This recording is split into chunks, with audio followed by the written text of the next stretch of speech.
Түргэний голын эхийг үзэж сонирхсны дараа түргэний голыг дагаж уруудсан.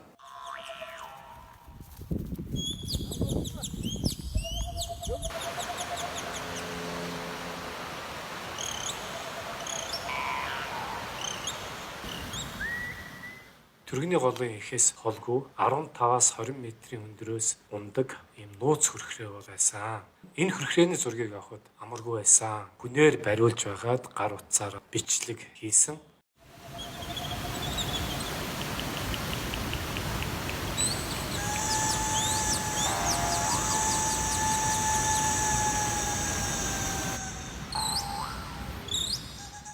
Үүнээс хойш түргэний гол урсаж байхдаа булаг шанд амны ус жижиг тийм усны хүйсвэрүүдээр тэтгэгдэж байлаа.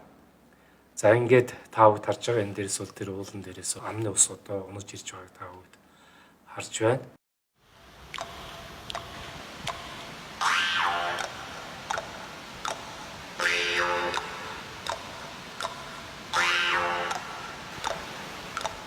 Уруудах тусам хавцал бол ингэж өргөсөж задарч бол эхэлж байгаа.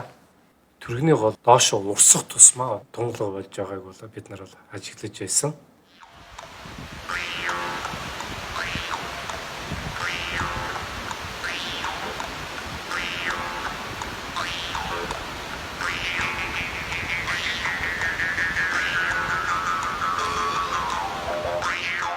За тэр дээр төгсгөл дээр харж байгаа өмнө бас бичлэгийг оруулсан. Усан цайлзуурын хөрхрээ байгаа. Түргэний голтойгоо бол нийлж байгаа. Анх морин аяллаар явахад өсөж байхад амаргүй газруудаар явж исэн бол түргэний голыг уруудаад явахад харьцангуй амар байсан. Түргэний голыг дагаад хармууд за нилээд олон ургамлууд бол байгааг бол анзаарч байгаа. За түргэний голын бас нэг онцлог нь юу гэхээр ингэж урсж байгаа газар нь бол нэлээд тийм хад чулуутай байгааг бол та харж байгаа бах.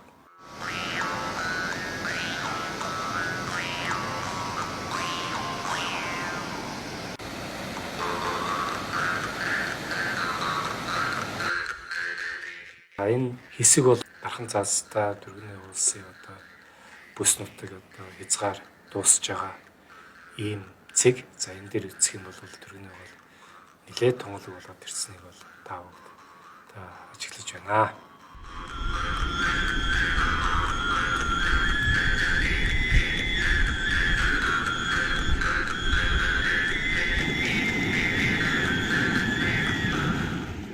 Нүүдлийн цагаар бол түргэний голыг давж нүүнэгд бол нэлээд төвхтэй байдаг байсан. Энэ хүүхэд цагийн бол дурсамж юм байнамаа.